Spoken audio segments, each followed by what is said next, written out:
In the span of 6 months in 2022, 3 of the largest crypto lending platforms, Celsius Network, Voyager Digital, and BlockFi, plus the world's second-largest cryptocurrency exchange, FTX, all declared bankruptcy. Combined customer losses exceeded $40 billion. Celsius alone had $4.7 billion in customer deposits when it froze withdrawals. FTX had $10 to $14 billion in customer funds that had been misappropriated. These were not the failures of small, obscure operators. Celsius was featured in mainstream financial press as an innovative high-yield savings platform. FTX raised over $2 billion from institutional investors including Sequoia Capital, SoftBank, and Ontario Teachers' Pension Plan at a $32 billion valuation, and was described by many analysts as the most credible institutional-grade crypto exchange. The forensic lessons from these collapses are the single most important risk management education available for institutions entering the crypto space. Crypto lending platforms operated on a model structurally similar to traditional shadow banking, but without the regulations, capital requirements, or deposit insurance that constrain traditional banks. They accepted customer deposits, promised high yields, Celsius offered up to 18% APY, and deployed those deposits into lending, DoFi yield strategies, and proprietary trading. The fundamental problem was that customer deposits were treated as unencumbered capital available for risky yield strategies, without adequate reserves or risk controls. When the collateral values underlying their loan books declined, Bitcoin and Ethereum fell 70 to 80%, loan impairments exceeded capital buffers and platforms became insolvent. The DoFi liquidation cascade of June 2022, triggered by the collapse of the Terra Luna stablecoin, accelerated this process by forcing simultaneous liquidations across multiple platforms that held overlapping collateral. The scale of the 2022 crypto lending collapse requires specific data to contextualize. Celsius Network had $11.8 billion in assets under management at its peak and $4.7 billion in customer deposits when it froze withdrawals in June 2022. Its actual financial condition, revealed in bankruptcy proceedings, showed $1.2 billion in unreported losses and significant commingling of customer funds with operating capital. FTX had processed over $10 billion in daily trading volume at its peak and held $10 to $14 billion in customer funds. Forensic accountants found that Alameda Research, FTX's affiliated trading firm, had borrowed over $8 billion in customer funds to fund speculative positions. Voyager Digital had $5.8 billion in assets when it filed for bankruptcy. BlockFi, which was closely tied to FTX through a rescue credit facility, filed for bankruptcy within days of FTX's collapse. Total customer losses across these 4 entities exceeded $40 billion. The forensic analysis reveals 2 distinct failure modes across these collapses. The first is misrepresentation and fraud. FTX and Celsius both actively misled investors and customers about their financial condition. FTX commingled customer funds with affiliated trading firm capital while claiming segregated custody. Celsius reported yields it couldn't sustainably generate while concealing growing losses. The second failure mode is legitimate business model fragility.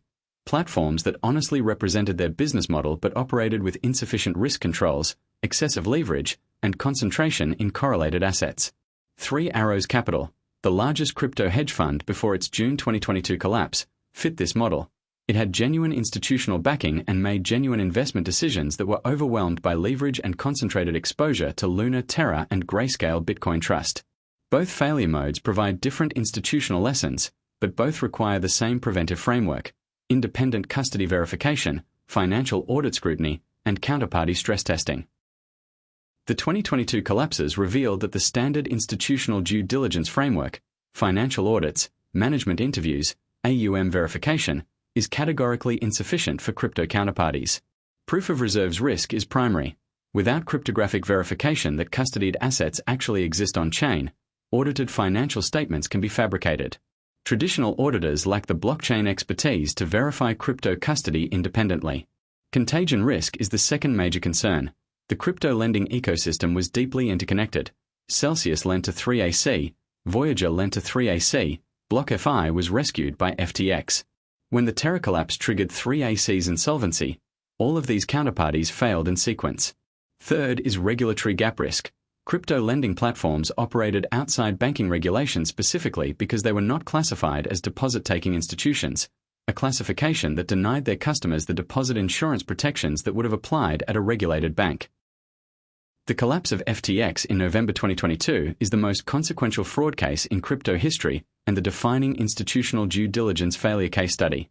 FTX raised $2 billion from top-tier institutional investors at a $32 billion valuation in January 2022. The due diligence process at multiple firms, Sequoia, Paradigm, Ontario Teachers, failed to detect that Alameda Research had borrowed over $8 billion in customer funds. The specific failures: no institutional investor demanded on-chain verification of customer asset segregation. FTX's auditors, Armanino LLP and Prager-Metis, lacked blockchain verification capabilities. No investor independently verified that customer funds were held in segregated wallets. The lesson, crystallized by SBF's fraud conviction in November 2023, is that crypto-specific due diligence must include on-chain proof of reserves verification as a non-negotiable prerequisite for any lending, exchange, or custody counterparty relationship. Institutions engaging with any crypto counterparty, exchange, lender, custodian, or fund must apply a four-part enhanced due diligence framework developed in direct response to the 2022 collapses. Step 1 is on-chain proof of reserves verification. Independently verify that the counterparty holds the digital assets it claims to hold by checking the blockchain directly, not through reported financial statements. Step 2 is custody architecture audit. Confirm that customer funds are held in segregated wallets separate from operating capital. Any commingling is an immediate disqualifier. Step 3 is interconnection mapping. Identify all major lending counterparties and yield deployment strategies.